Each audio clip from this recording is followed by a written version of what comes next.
yampaye iri jambo kugira ngo nongere ngukangure mu buryo bwo gukorera Imana. Nimba hari uko Imana yaguhereje nimba Imana yaraguhaye ubutunzi ntubwikanyize. Iruhande rwawe hari abakene, iruhande rwawe hari abashonji, iruhande rwawe hari abana bari kujya mu mashuri badafite amakayi, iruhande rwawe hari abantu batambaye, iruhande rwawe hari abantu. Umve, Imana irashaka. Twakubonye ryari ushonje turagufungurira, cyangwa ufite inyota tuguha icyo kunywa. Kandi twakubonye ryari uri umushyitsi turagucumbikira, cyangwa wambaye ubusa turakwambika. Kandi twakubonzo y'imbohe n'abantu bacumbikiye abashyitsi, n'abantu bakoze ibyiza biranga abantu bari kujya mu ijuru. Mbese mwene data wohagaze, nimba ubona umushyitsi ntumucumbikire, nimba ubona umuntu ushonje ntumuhe ibyo kurya, nimba ubona umushyitsi, nimba ubona umuntu wafunzwe ntumwiteho uvuge ngo reka njye kureba uriya muntu ahari. Mbese urumva iryo juru uzaritaha? Nimba udashaka gukora ibyiza ugihumeka, urumva iryo juru uzaritaha? Ndagira ngo nkubwire ikirije kandi yarambabari yangiriye imbohore, yambiriye amaraso yo mu mutima we. Ndanezerewe cyane kuko yancunguye, Imana ishimwe cyane. Kandi yarambabari yangiriye imbohore, yambiriye amaraso yo mu mutima we. Ndanezerewe cyane kuko yancunguye, Imana ishimwe cyane. Ibyiza yakoze mbifite nk'umufasha, Imana ishimwe cyane. Umfasha mu bintu byose bikomeye, Imana ishimwe cyane.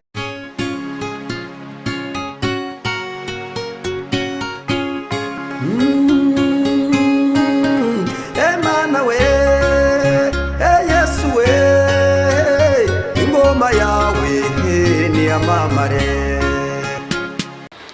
Twongeye kandi kubasuhuza tubifuriza amahoro y'Imana, imigisha y'Imana ibane namwe. Nkuko bisanzwe rero twongeye kugaruka mu rugo rw'umukozi w'Imana. Murabibona ko twicaye ku marembo, ahantu akunda kwiyicarira cyane, arimo arareba hakurya aho ngaho, areba uko ikirere kimeze, niho hantu ajya akunda gufatira rezo. Ntutungurwe nuko rero turi gukorera mu muryango, nyine nibyo twamusanze mu rugo kugira ngo turebe n'ukuntu ameze. Uraho neza mukozi w'Imana? Muraho. Yesu nashimwe. Ahimbazwe cyane. Imana y'amahoro rero ihabwe icyubahiro ko uyu munsi wongeye kuduhereza ikaze tukakugeraho. Yego, murakoze cyane. Urakoze. Hari abantu benshi rero batari bakumenya, bamenye ngo ariko uyu muntu ninde, cyane ko tugenda twunguka abantu uko bwije nuko bukeye. Nyemerera wongere kandi wivuge amazina yawe bongere bayamenye. Murakoze cyane. Nitwa Renzaho Emmanuel, ndi umugabo ndubatse, mfite umudamu n'abana, ngunda kubwiriza ijambo ry'Imana kuri channel n'ahandi hose Imana ishoboje, gakora umurimo nk'uko Imana wumva mugabiye. Urakoze cyane Emmanuel. Ariko hari abantu baciye mu gikare barambwira turi umuntu hari akandi kazina kandi kamukujije, ati sinzi impamvu atabari kukavuga, ati nuko yenda tumuzi bihagije adasa n'abandi, twari kugira ngo ahari yenda siwe. Ese iryo zina ryagukujije kuki utarivuga abantu barimenye? Iryo zina nk'uko bivuze nyine ndarifite, nitwa Cornelio, abantu bakunda kunyita, ariko nanjye ndaryemera. Yego. Ariko cyanditse no muri Bibiliya. Yego. Yanditse no muri Bibiliya, byakozwe n'intumwa ni ibice 10. Ushaka kureba umurongo wa 34, ni ijambo Petero yavuze ageze kwa Cornelio. Yego. Aravuga ngo menye neza ko mu mahanga yose wubaha Imana agakora ibyo gukiranuka, Imana iramwemera. Yego. Haleluya. Nanjye iryo zina ndarikunda kubera kubw'iryo jambo Imana yavugishije Petero ageze kwa Koroneliyo bintera gukunda iryo zina rero. Yego. Ni iryo zina rero abantu banziho cyane. Yego. Banziho cyane rwose. Urakoze cyane, reka ngusabe kugira ngo usenge Imana, numara gusenga Imana ubundi dutangire ikibwiriza cyacu cy'uyu munsi. Urakoze cyane. Turagushimiye Mana, turagushimiye kuko uri Imana nziza ikiranuka, uri Imana yambaye icyubahiro no gukomera. Uyu mwanya Mana wongeye kumpa akanya ko kugira ngo nongere mvuge izina ryawe, ubanze umbabarire ibyaha n'ibicumuro, kuko ijambo ryawe riravuga ngo nituvuga ko turi abanyabyaha tuba duhinduye Imana inyakinyoma, kandi ijambo ryawe rikongera rikatubwira ngo abashaka kuvuga izina ry'Imana yacu banze bave mu bidatunganye. Nyeza ntunganya nkuraho umugayo wose w'ibyaha, umaze kunyeza nguhaye ikaze muri uyu mwanya. Wino ubane natwe, ari nje ubwanje ubane nanje, kubwira ijambo ryawe ngiye kubwiriza abantu bawe, kandi naba bagiye kuryumva nabo ubane nabo. Mwuka wera w'Imana akora imirimo n'ibitangaza kubwira ijambo. Urakoze kuri kumwe natwe, urakoze kudushyigikiye muri byose, ni mu izina rya Yesu Kristo mbisabye, amen. Urakoze cyane, ubisabye mu izina rya Yesu Kristo. Karibu rero tugezeho ubutumwa Imana yaguhaye no munsi. Urakoze cyane. Mbere yuko mbwiriza ijambo ry'Imana, Imana ishyize ku mutima wanje, nkunda no kuririmba. Ndagira ngo rero tubanze turirimbira Imana indirimbo yo mu gakiza nomero 35 mu ndirimbo z'agakiza. Reka tubanze turebe. Yego. Ni Yesu wangize kuba umuvandimwe we. Reka turirimbe.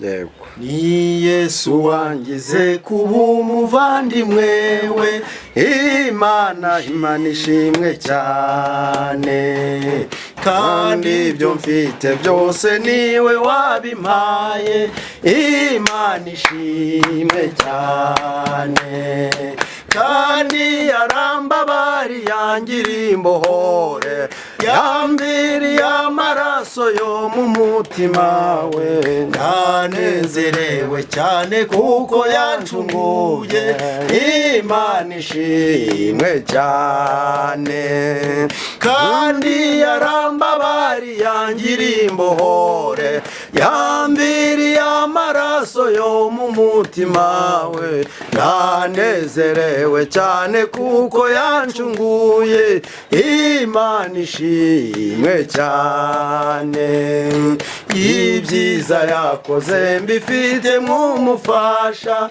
Imana ishimwe cyane, niwumfasha mu bintu byose bikomeye, Imana ishimwe cyane, imibabaro yanjye yose niko ayizi, ahindura iyo mibabaro ngwanezeze, Imana ishimwe kuko yumva amasengesho, Imana ishimwe cyane, imibabaro yanjye yose niko ayizi, ahindura iyo mibabaro ngwanezeze, Imana ishimwe kuko yumva amasengesho, Imana ishimwe cyane. Imana mwijuru mfite umugabane, Imana ishimwe cyane, mu mwanya muto tuzabona umunezero, Imana ishimwe cyane, nijuru abera bazamurika nk'izuba, Yesu ubwo azatwambika ikamba ry'ubugingo, tumwitegure kuko azagaruka vuba, Imana ishimwe cyane, nijoro abera bazamurika nk'izuba, Yesu ubwo azatwambika ikamba ry'ubugingo, tumwitegure kuko azagaruka vuba, Imana ishimwe cyane, nijoro abera azamurika nk'izuba, Yesu ubwo azatwambika ikamba ry'ubugingo, tumwitegure kuko azagaruka vuba, Imana ishimwe cyane. Amen. Imana ishimwe cyane. Mu ijuru abera bazamurika. Nihabwa icyubahiro. Haleluya. Reka rero tuganire ijambo ry'Imana. Imana yampaye kugira ngo turiganire muri uyu mwanya mutoya Imana iduhaye. Reka dusome ubutumwa bwiza uko bwanditswe na Matayo. Ni ibice 25. Turasoma duhereye ku murongo wa 31 tugeze ku murongo wa 30, tugeze ku murongo wa 44. Reka dusome mu izina rya Yesu. Umutwe w'amagambo aravuga ngo gucirwaho iteka. 31. Umwana w'umuntu ubwo azaza n'abamarayika bose afite ubwiza bwe, nibwo azicara ku ntebe y'ubwiza bwe. Amahanga yose azateranirizwa imbere ye, abarobanure nk'uko umwungeri arobanura intama mu ihene. Intama azazishyira iburyo bwe, naho ihene azazishyire ibumoso bwe. Umwami azabwira ari iburyo bwe ati, nimuze mwebwe abo data yahaye umugisha, muragwe ubwami bwabatunganyirijwe uhereye ku kuremwa kw'isi. Kuko nari nshonje mukamfungurira, nari mfite inyota mu cyo kurya cyo kunywa, nari umushyitsi murancumbikira, nari nambaye ubusa muranyambika, nari ndwaye muransura, nari mu nzu y'imbohe muza kundeba. Abakiranutsi bazamubaza bati, Mwami twakubonye ryari ushonje turagufungurira, cyangwa ufite inyota tuguha icyo kunywa? Kandi twakubonye ryari uri umushyitsi turagucumbikira? Abakiranutsi bazamubaza bati, Mwami twakubonye ryari ushonje turagufungurira, cyangwa ufite inyota tuguha icyo kunywa? Kandi twakubonye ryari uri umushyitsi turagucumbikira, cyangwa wambaye ubusa turakwambika? Kandi twakubonye ryari urwaye, cyangwa uri mu nzu y'imbohe tuza kugusura? Umwami azabasubiza bati, ndababwira ukuri yuko ubwo mwabikoreraga umwe muri bene data aba boroheje bari hanyuma y'abandi, ari nje mwabikoreraga. Azabwira abari ibumoso ati, nimuve aho ndi mwabivume mwe, mujye mu muriro w'iteka wabatunganyirijwe watunganyirijwe umwanzi n'abamarayika be. Kuko nari nshonje ndimumfungurire, nari mfite inyota ndimwamba icyo kunywa, nari umushyitsi ndimwancumbikira, nari nambaye ubusa ndimwanyambika, nari umurwayi no mu nzu y'imbohe ndimwansura. Nabo bazamusubiza bati, Mwami twakubonye ryari ushonje, cyangwa ufite inyota, cyangwa uri umushyitsi, cyangwa wambaye ubusa, cyangwa urwaye, cyangwa uri mu nzu y'imbohe ntitwagukorera? Azabasubiza ati, ndababwira ukuri yuko ubwo mutabikoreye umwe muri bene data abo boroheje bari hanyuma y'abandi, nanjye mutabinkoreye. Abo bazajya mu muriro mu ihaniro ry'iteka, naho abakiranutsi bazajya mu bugingo buhoraho. Imana ishimwe cyane. tumaze gusoma ijambo ry'Imana, ni ijambo Imana yashyize ku mutima wanjye kugira ngo turuganire. Ubundi abantu bazi ko ngo ijuru ridakorerwa. Hari naho nagiye mbona byanditse ku modoka, hari n'ahari nasanze byanditse ahantu ku mabotike ngo ijuru ntirikorerwa. Ariko bene data mu nyumva bazaniye ijambo ribabwira ngo ijuru rirakorerwa. Uko uharanira gushaka imibereho n'ibigutunga byakubeshaho muri ubu buzima bwa buri munsi tubamo, n'ijuru naryo niko bimeze. Nta muntu uzajya mu ijuru atarikoreye, ntabwo ibyo ntibishoboka. Imana nta juru ry'ubundi ifite. Mu ijuru abantu bagomba kurishakana umwete, kandi bakarishaka bashyizeho umwete n'umutima ukunze, kubera ko Imana yacu iri juru ryayo rizajyamo abantu barikoreye, ntabwo rizajyamo abantu batarishatse. Ugomba rero gushyiraho imbaraga, ugomba gushyiraho umwete, ugomba gushyiraho ubushobozi bwawe bwose kugira ngo uzabane n'Imana mu bwami bwayo bw'ijuru. Imana ishimwe cyane. Bibiliya rero itubwiye ukuntu Yesu azafata abantu, bamwe akabashyira iburyo, abandi akabashyira ibumoso. Bibiliya tubwira ngo abazashyira ibumoso n'abantu batakoreye ijuru, batigeze babana nawe, batigeze bashaka gukorera ijuru. Nibwo azababwira ngo azafata ab'iburyo akababwira ngo nimuze mwebwe abo data yahaye umugisha. Haleluya. Nimuze mwebwe abo data yahaye umugisha. Uyu mugisha nshaka kuvuga ni umugisha w'abantu bakoreye ijuru, w'abantu babanye n'Imana, aba bantu batateye Imana umugongo bavuge ngo iri juru ntirikorerwa. Abantu bitaye ku by'ijuru bakavuga ati ko byagenda kose iri juru naryo riraharanirwa, iri juru naryo rirakorerwa, reka naryo turikorere. Yatanze ingero, yavuze ati abantu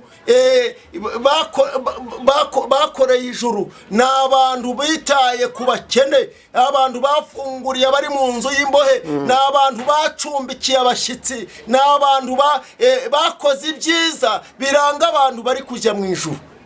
Mbese mwene data wowe uhagaze, nimba ubona umushyitsi ntumucumbikire, nimba ubona umuntu ushonje ntumuhe ibyo kurya, nimba ubona umushyitsi, nimba ubona umuntu wafunzwe ntumwiteho uvuge ngo reka njye kureba uriya muntu ahari, mbese urumva iryo juru uzaritaha? Nimba udashaka gukora ibyiza ugihumeka, urumva iryo juru uzaritaha? Ndagira ngo nkubwire ikiri jambo Imana yari impereye ni ukugira ngo ukangure, ni ukugira ngo rigushyire mu bihe byiza byo gukorera Imana. Utekereze ku by'Imana yaguhaye, utekereze ku by'Imana yagukoreye, nawe uyikorere. Ntabwo Imana uzayikorera uyibonye imanuka mu ijuru, ahubwo nukorera ibyiza mugenzi wawe muturanye aho ngaho. Nubona umukene yicaye ku muhanda ari gushaka icyo kurya, ukagira ikintu umuha cyo kumufasha, uzaba ukoreye ijuru. Nubona umushonji washonje ageze iwawe ukamuha ku biryo, uzaba ukoreye ijuru. Nubona umurwayi warwaye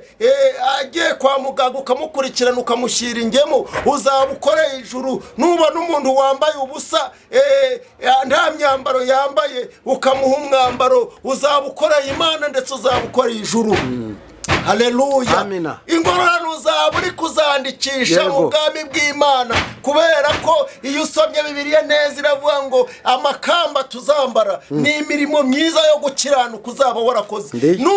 Nukora imirimo myiza, nukora umurimo mwiza uwo ari wo wose, uzaba witeyeho ikamba mu bwami bwo mu ijuru. Imana rero idakiranirwa ngo yibagirwe imirimo, umurimo wawe uzahita iwandika ahantu, ubwo uzagera mu bwami bwo mu ijuru Imana izahita igushyiraho ikamba rya wa murimo wakoze. Imana nihabwa icyubahiro cyane. Ndagira ngo nkwinginge, Imana yampaye iri jambo kugira ngo nongere ngukangure mu buryo bwo gukorera Imana. nimba hari uko imana yaguhereje nimba imana yaraguhaye ubutunzi ntubwikanyize. Iruhande rwawe hari abakene, iruhande rwawe hari abashonji, iruhande rwawe hari abana bari kujya mu mashuri badafite amakayi, iruhande rwawe hari abantu batambaye, iruhande rwawe hari abantu.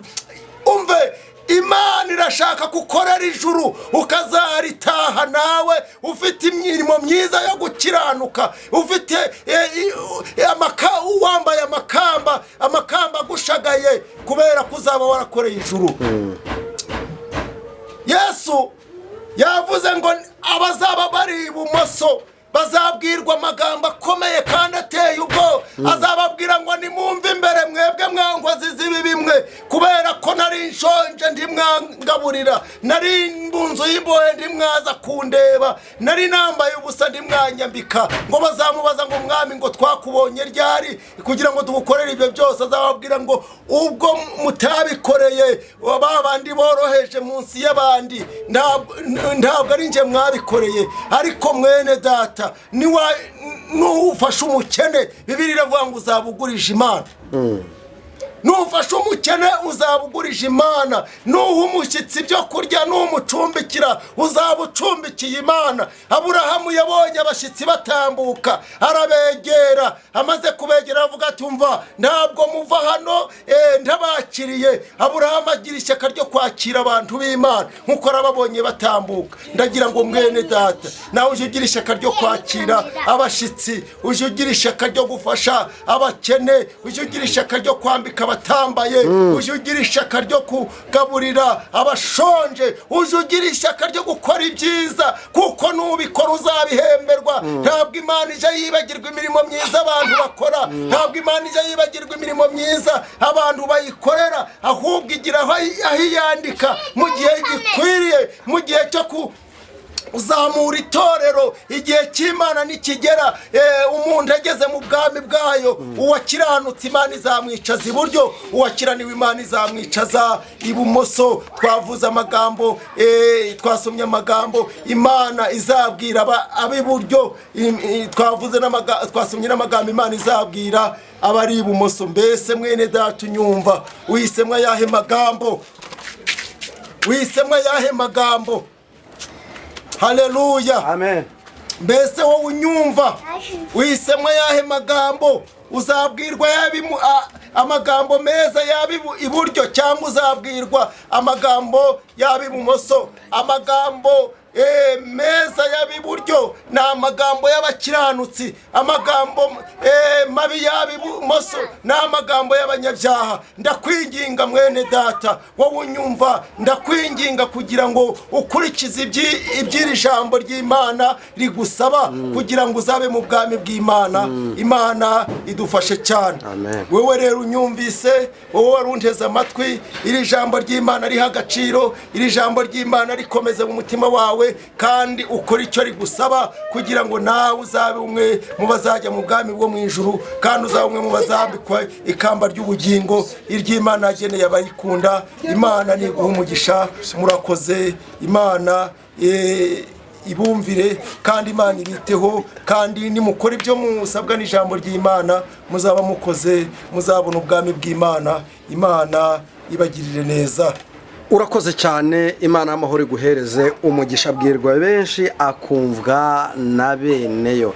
Iki ni igihe cyo kugira ngo abantu bakore ibyiza, kuko iyo umuntu akoze ibyiza aremerwa, kandi nzi neza ko buri wese aharanira kwemerwa n'Imana, kuko Imana ikwemeye igukorera ibikomeye abantu batagukorera.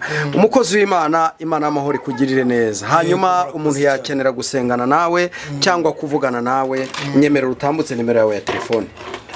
Nimero yanjye ya telefone ni 0789 43212.